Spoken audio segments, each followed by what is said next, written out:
Greetings, and more greetings to you, good people. My name is DJ Holly, and welcome to Point 5 Creative Studios. If it's your first time here, join subscribe button and the notification bell so that you don't miss out on any exciting content uploaded here pa chitubu che content, chitubu chisingapwi, chitubu chinonwiwa nemunhu wese, chitubu chakavhenekwa chikaongororwa nana mazvikokota kunzi chitubu ichi chiri healthy, chakakodzera ngechichikonsumwa, chine content yakakodzera ngechikonsumwa nemunhu akaita kunge iwewe. Ndosaka uri panapa nditika. So if it's your first time here, dzvanya subscribe button ndambotaura, and ndicharamba ndichitaura kuti dzvanya subscribe button so that you don't miss out on any exciting content uploaded like this one. Right. Zvamanje manje asitamsanguwa Prophet Vavhura Hombe. I think my manje tichawati ndi prophet vehombe. And the good thing about this prophet akavhura hombe anobva aivhara. Vari kuvhura vachivhara hombe. Aiwa mawana. Without wasting much of your time, ndikatipinde muclip ratinaro zvamanje manje. Hanzi Godobori akashaya mari. Godobori ashaya mari. Vatanga kuti mukadzi wake. Mukadzi wake mvati handei kwa prophet miracle. Prophet mbowanowana mari yaGodobori. Godobori. Sama clients are Godobori manja achaita sei apa. Yeah, asananga kutongoenda kwa prophet here. Mawadi. Ndikatipinde muvidhaji tione kuti how far is too far pavidhaji. Kuno kuti tinobvunza makambosvika here pano? Kutanga. Zvakanaka, nevese vatanga kusvika kuno tinobvunza nditika chiprofita hachisi changu. Totobvunza nyaya yenyu, nyaya yakamira sei? Nyaya yangu yakamira ichida izvozvi. Chanditsvitsa panapa, inini murume wangu ndiGodobori. Saka zvari Godobori pane vakauya vachibatsirwa. Vauya vachibatsirwa, vanouya vachisiya mari dzavo, ivo vachizodziita zvavanodziita vachienda kunoita mabhizinesi. Saka pana akaya nemari yake 50,000 US ndobva yaiswa mundiro. Yaiswa mandiro mumashure mazuva maviri.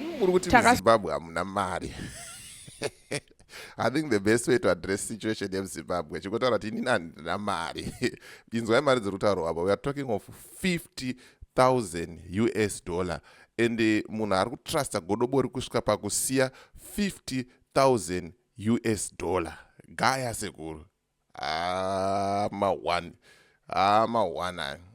Mawani. Zvinotaura kuti Godobori ava vanga vatori nesimba, ende Godobori ava vaitoitira vanhu zvinhu zvinoita sei zvinotoita. Pamwe vachiri kutoitira vanhu zvinhu zvinotoita. But apa pakavanzvenga. Share Maria kuti yafamba sei yemunhu webhizinesi iyeye. Saka ndiri mumba mangu nemurume hatisi kuchawirirana nekuda kwemari iyoyo. Mati 50,000. Inenge yauya kuzosiyiwa kuti ite seimbogadzirwa. Inouya kuti ikauya inosiyiwa imbogara mundiro yogadzirwa kuti ishande, ozouya achiitora. Ndo zvamunoita naye hama dzangu. Iyo mari yakagadzirwa kudhara wani, ndiana ane mari iri padhuze. Inotoda kumwe kugadzirwa kunopfuura uku. Haisi kana yadai, haisi yakomplete here, haisi zvatonaka here kana yakadai so. Murume wenyu aripi? Ari munomu. Alright. Aish.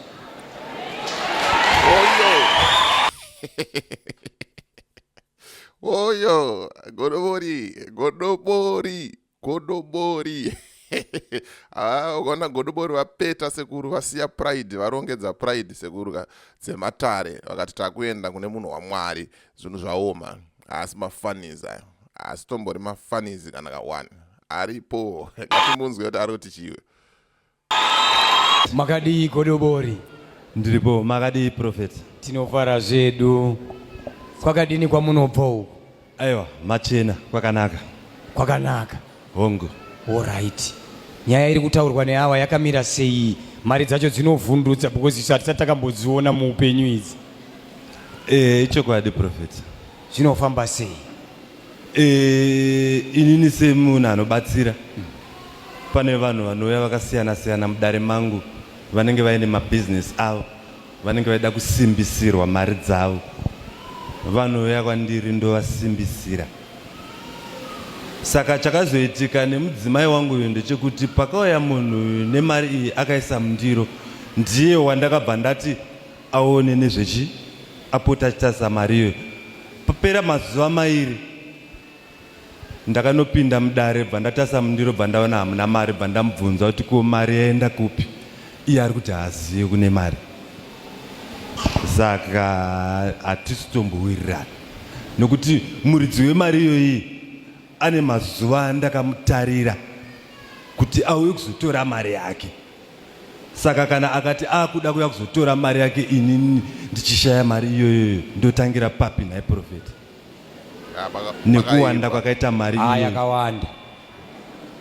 Hazvidi kurowana, manga mambopinda here kumatare-tare kumbotsvaga-tsvaga. Because kurowana hakusi kwembama chete kana zvibhakera. Mashoko futi iwaya anoisa damage.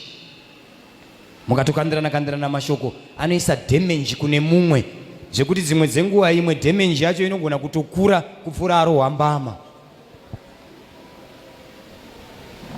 Mamboipinda mumatare here kana kuti aiti muuye kunoko ndiani? Iye mudzimai wangu ndiye atondimanikidzira kuti tiuye kunoko. Alright. Ini ndasingatombodi zvekuuya kunoko. Because hazvifambirani. Ichokwadi profeti. Hazvifambirani. Aiwa, hazvifambirane. But chimutakitiki uri kuitika zvamanje Godobori ari kupota vachienda kunana prophet, and ana propheto vari kupota vachienda kunana Godobori muchivande. Handiti hazvizobude pachena kudai so, because vamwe ana prophet vari kuwanawo masimba avo kuna nani? Kunana Godobori. Vamwe ana Godobori vari kuwanawo masimba avo kuna nani? Kunana prophet. Let me know what you think in comment section kuti unofungei nenyaya iyi. Aiwa, inyaya ihombe iyi. Ndo hombe, ndo inonzi dafu dhunda chaiyo chaiyo.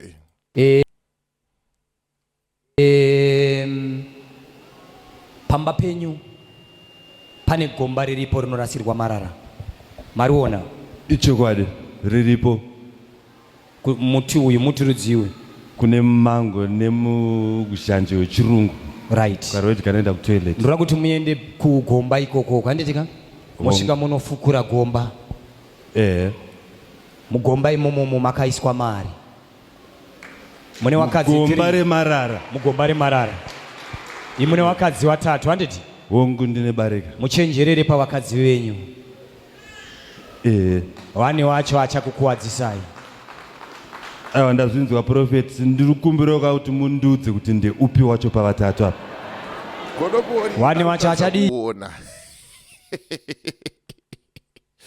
Godobori akutadza kuona, akuchibvunza prophet kuti prophet chindibatsira iwo ndizive kuti ndeupi wacho chaiye chaiye ari kuita sei, ari kuita zvaari kuita izvi.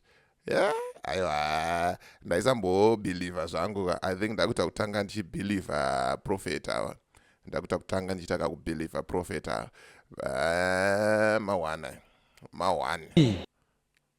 Mawani. Handisipo pakuputsa musha wenyu.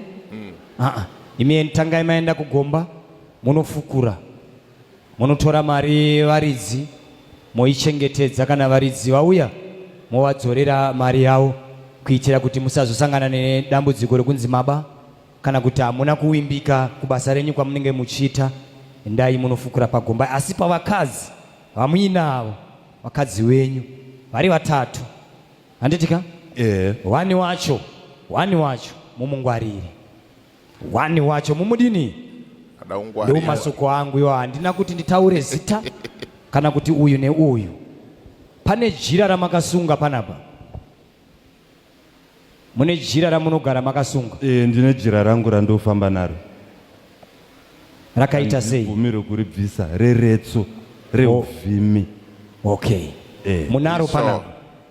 Pese pandiri ndotofanha kunge ndinaro. Alright. Ndirakuti ndingokubatsira izvi shoma. Jira iri harisi jira renyu. Mukadzi iyeye wakachinja jira. Iri ramakasunga nhasi iri harisi riro jira renyu. Ndirakuti ndingokubatsira iwo zvangu. Ambassador. Makachinjirwa chi? Jira. saka handizive kuti zvinorevei imi kugara muine jira renyu iroro, asi zvamuri kutaura izvi kuti hamufanira kuribvisa, totongoti makaribvisa because harisi riro jira ramunaro iyi. Aiwa, ndinotenda profeti. Kuribvisa ndinoribvisa, asi pese pandinofamba sekufamba kwandaita ndinotofana kutorisunga. Asi kumborikumura ndinorikumura ndichitoriisa mudare. Ipapo pamakakumura ipapo rakabva rachinjwa. Uyo akanotenga rimwe jira nyowani kubva angoisa papi. Saka apa ndimi zvenyuwo handizive kuti zvinoshandei kwamuri imi zvejira iroro, asi ndangoti ndikuudzei kuti ramunaro ramakasunga nhasi harisi.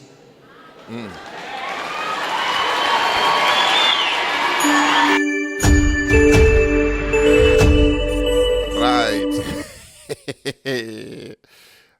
Parikupisa baba, parikupisa.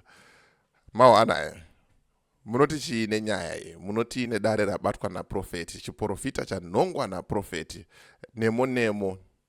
Ine nangu ndachizofara wakazotipawo kana part 2. Godobori vadziva kwavisa kuti mari takada sei takaiwana mugomba, mari yanga irimo mugomba, dai zvaibvira tapiwawo tapiwawo part 2. But munoti chiinazvo kuti Godobori obatsirwa naprofeti, profeti voita mutactic wekubatsira chii, wekubatsira Godobori. Aiwa, mawana. Saka siya comment mucomment section wondiudzawo mafungiro ako. Taimboti hakusisina maprofita echokwadi, hatisi kuziva kuti chokwadi here kana kuti, but inini handa kuti ndichiita kakubhilivha mbichana. Aiwa, panongwa pabatwa basa nditika. So zvamanje rega ndiite sei ndimbobaya, ndinokubikirai mamwe mavideo akati wandei ndodzoka ndichita sei ndichikuonai futi muvideo rinotevera nditika. So as for me, DJ Holly and the rest of the crew behind the scene, subscribe kana usina subscribe, siya comment kana usina siya comment, like a video kana usina like a video, tatazosangana mu next video.